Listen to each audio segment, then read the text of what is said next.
All right, this is your WWE News Brief for this Thursday, September 2nd, 2021. A little bit of a new segment I'm calling here News Brief, and it's just going to be rounding up the news and rumors for that particular day and week. It may not be every day, probably won't be every day, but I'm trying to get some kind of news and rumors show together, and right now it's going to be yours truly doing this. So let's dive into it. The very first thing here is Triple H losing his job in WWE. Now, this is an article from Wrestling Edge. I'm always going to give credit where credit is due. I'm not going to pretend that I'm coming up with these on my own or have sources within WWE. This is coming directly from WrestlingEdge.com. And WrestlingEdge.com is reporting that Triple H currently oversees the operations in WWE's NXT brand. It is being reported that the gold and black brand is set to go through a big change as WWE Chairman Vince McMahon and Bruce Pritchard are likely to take over the management, and Triple H would step down from the authority of the brand. However, Triple H is likely to remain with NXT. Now, reports have come out that might be good news for the game.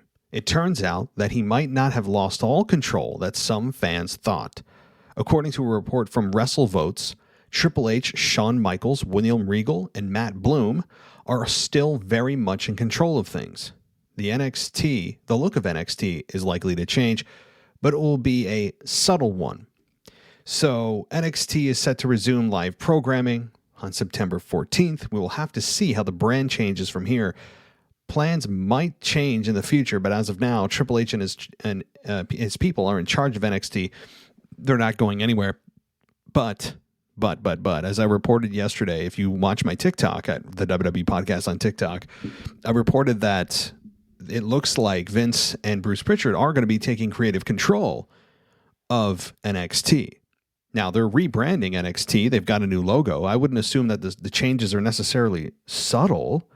If you're altering the logo and blowing it up from the black and yellow to like a rainbow color, I mean, is this like a Pride NXT? I mean, really, I don't know. But it does seem as if Triple H is becoming less and less influential in WWE. We know that he got a demotion a year and a half ago, 2 years ago nearly. He was the COO and then he got demoted. So he seems as time goes on that instead of Vince adding more responsibilities to Triple H's day-to-day operations, it seems as if Vince is taking them away. And I don't know if this is eventually going to lead to Triple H leaving the company completely. The WWE is going through something right now, something massive. We saw it with all of the releases this year that were historic and earth-shattering and really just downright scary if you work in WWE. We saw this through the spring and summer of all the releases, Bray Wyatt and, of course, Braun Strowman leading the pack there among many others.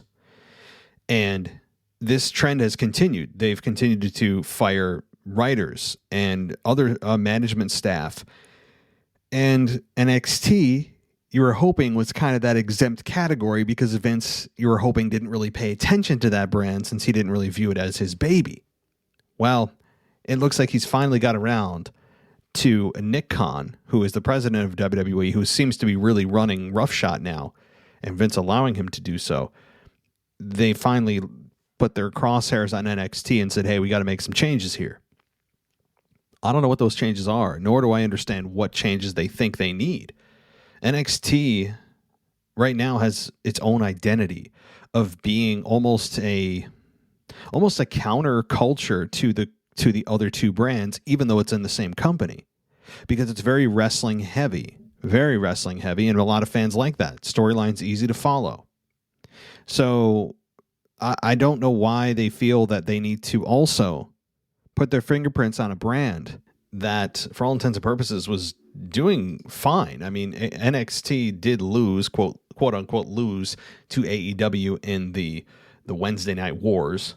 Okay, but it is still surviving just fine on its own, and it has its own identity, and it's taken 8-9 years to create its own identity, and it has one. So why in the hell Vince feels the need, after all the projects he's got going on, to also touch NXT, which is what makes NXT special in the first place, is it feels like it's Vince McMahon hands off, right? And now we're going to see what Vince does with NXT. God help us all on September 14th.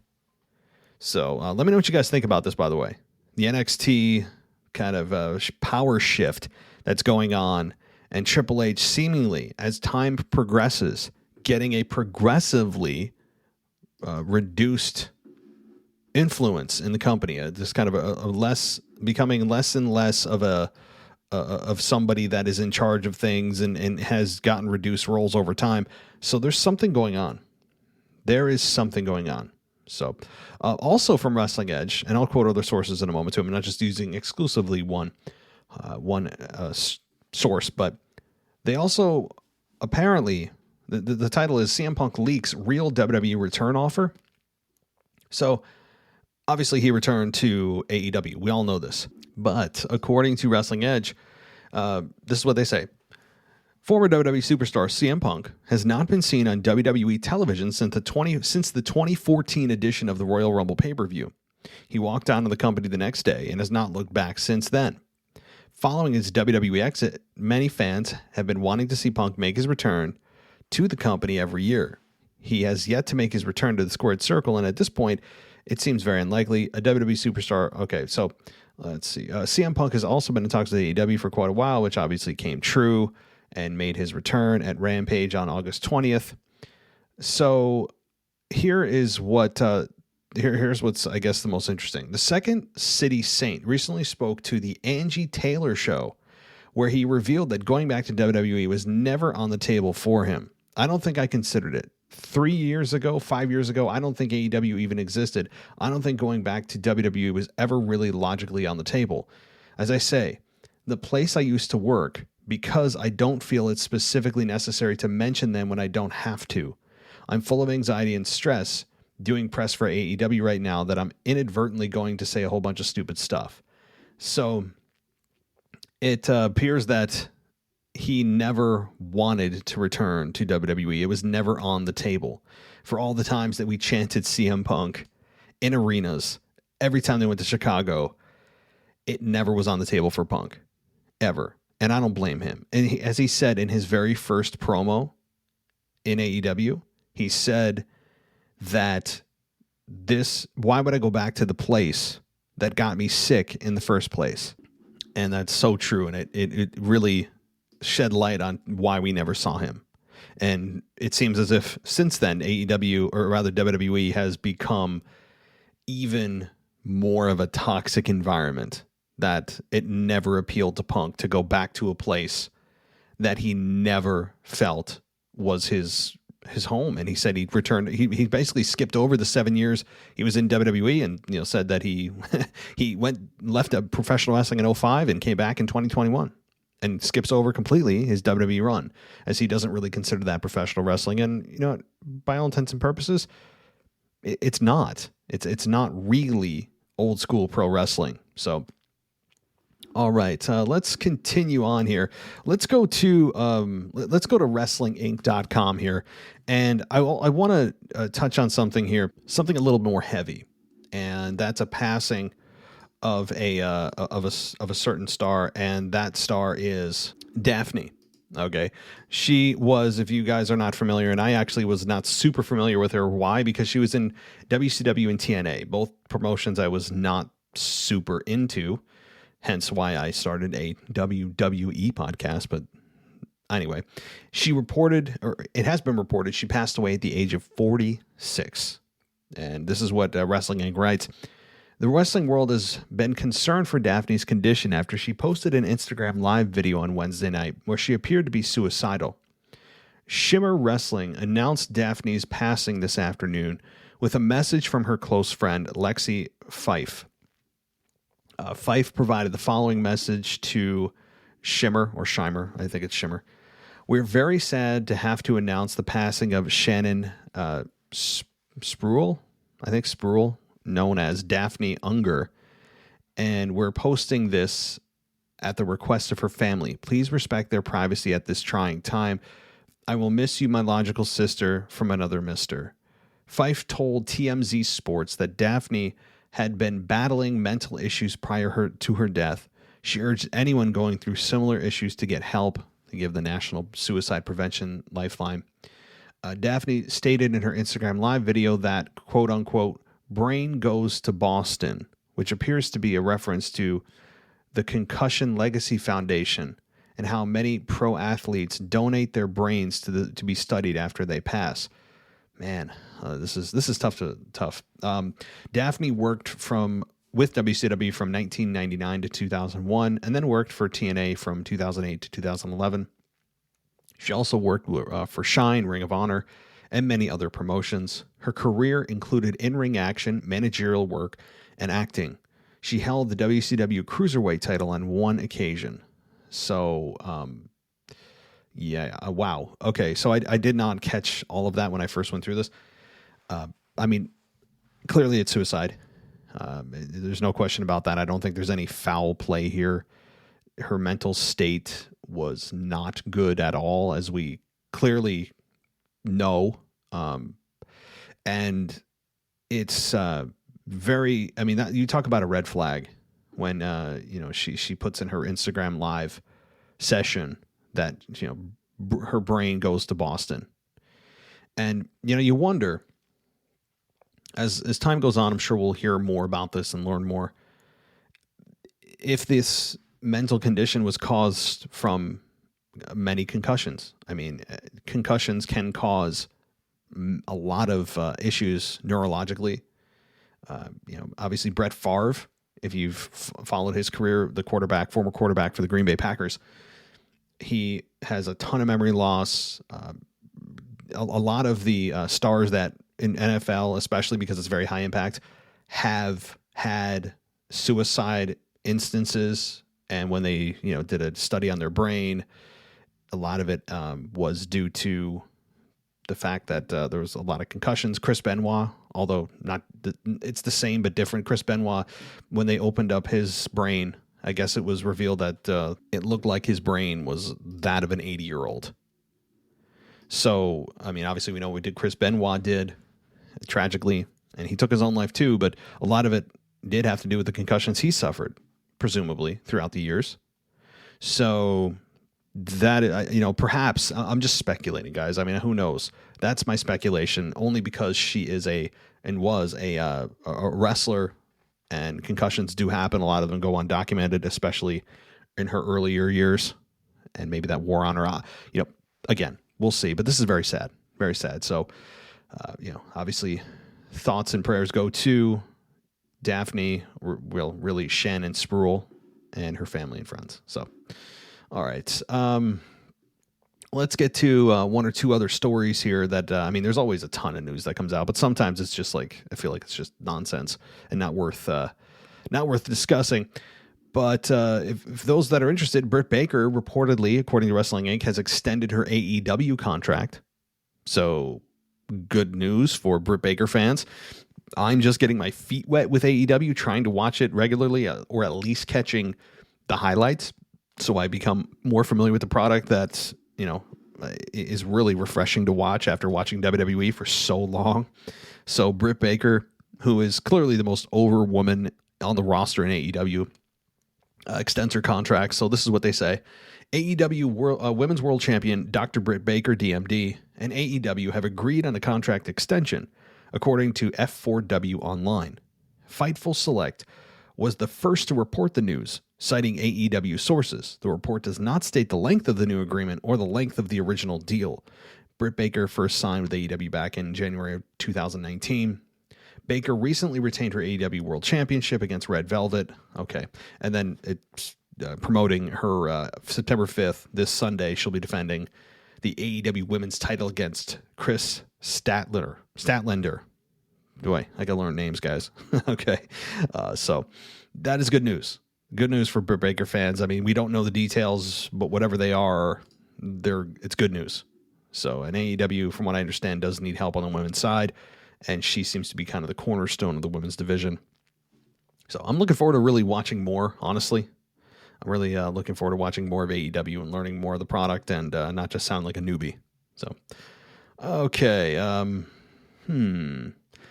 Okay. This is one thing on CM Punk. One more thing on Punk here.